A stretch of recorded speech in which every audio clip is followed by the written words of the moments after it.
Grabe talaga, as in grabe ang taglamig dito sa Chicago nitong nakaraang mga buwan.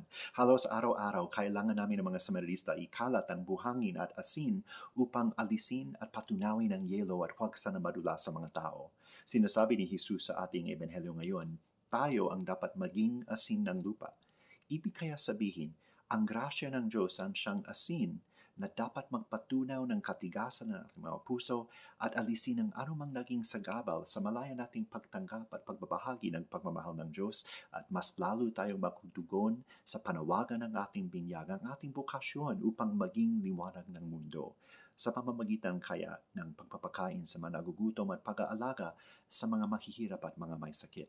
Naway ang muli nating pagtanggap kay Jesus ngayon sa banal na katawan at dugo ay magpatunaw ng katigasan ng ating mga puso at tumulong sa atin isabuhay ang ating pananampalataya at makibahagi ng tapat sa kanyang misyon.